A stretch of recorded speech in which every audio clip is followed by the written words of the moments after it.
आप सभी माता बहन भाइयों को जय श्री राधे, जय श्री कृष्णा। आज हम कार्तिक महात्म्य के 23वें अध्याय को सुनेंगे।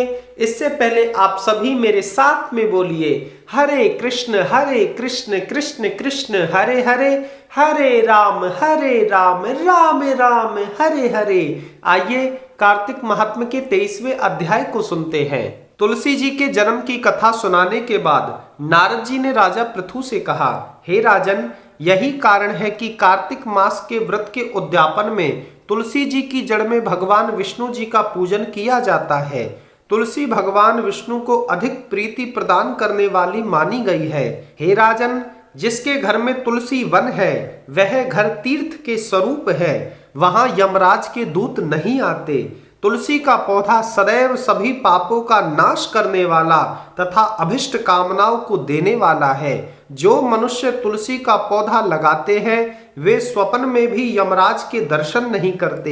हे राजन, नर्मदा का दर्शन, गंगा का स्नान और तुलसी वन का संसर्ग, ये तीनों एक समान माने गए हैं। जो तुलसी की मंजरी से संयुक्त होकर प्राण त्यागता है वह सैकड़ों पापों से युक्त ही क्यों ना हो तो भी यमराज उसकी ओर नहीं देख सकते।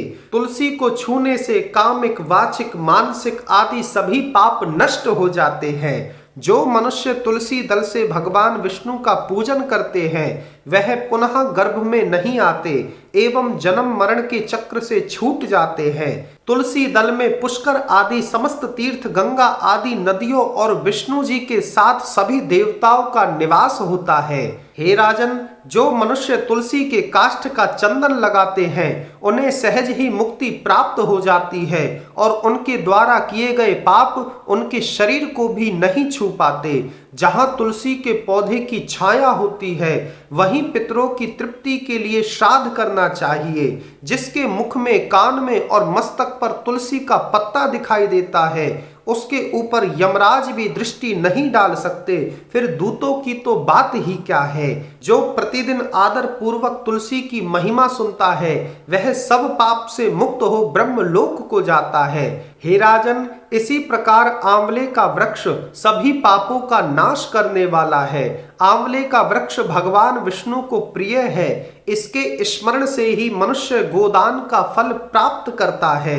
जो मनुष्य कार्तिक में आंवले के वन में भगवान विष्णु की पूजा और आंवले की छाया में भोजन करता है उसके सभी पाप नष्ट हो जाते हैं। आंवले की छाया में मनुष्य जो भी पुण्य करता है वह कोटि गुना हो जाता है।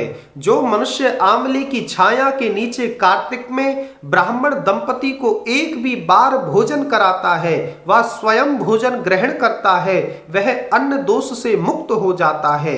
लक्ष्मी प्राप्ति की इच्छा रखने वाले मनुष्य को सदैव आंवले से स्नान करना चाहिए, परंतु नवमी, अमावस्या, सप्तमी, संक्रांति, रविवार, चंद्र ग्रहण तथा सूर्य ग्रहण के दिन आंवले से स्नान नहीं करना चाहिए। जो मनुष्य आंवले की छाया में बैठकर पिंड दान करता है उसके पितृ भगवान विष्णु के प्रसाद से मोक्ष को प्राप्त होते हैं। जो मनुष्य आंवले के फल और तुलसी दल को पानी में मिलाकर स्नान करता है उसे गंगा स्नान का फल मिलता है। जो मनुष्य आंवले के पत्तों और फलों से देवताओं का पूजन करता है उसे स्वर्ण मणि और मोतियों द्वारा पूजन का फल प्राप्त होता है। हे राजन, कार्तिक मास में जब सूर्य तुला राशि में होता है तब सभी तीर्थ, ऋषि, देवता और सभी यज्ञ आंवले के वृक्ष में वास करते हैं। जो मनुष्य द्वादशी तिथि को तुलसी दल और कार्तिक में आंवले की छाया में बैठकर भोजन करता है उसके 1 वर्ष तक अन्न संसर्ग से उत्पन्न हुए पापों का नाश हो जाता है। जो मनुष्य कार्तिक में आंवले की जड़ में विष्णु जी का पूजन करता है उसे श्री विष्णु क्षेत्रों के पूजन का फल प्राप्त हो जाता है।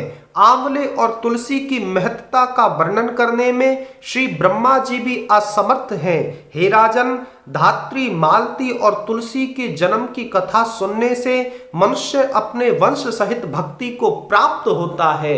इतना कह करके आज के 23वें अध्याय का समापन करते हैं। आप सभी मेरे साथ में बोलिए हरे कृष्ण कृष्ण कृष्ण हरे हरे, हरे राम राम राम हरे हरे।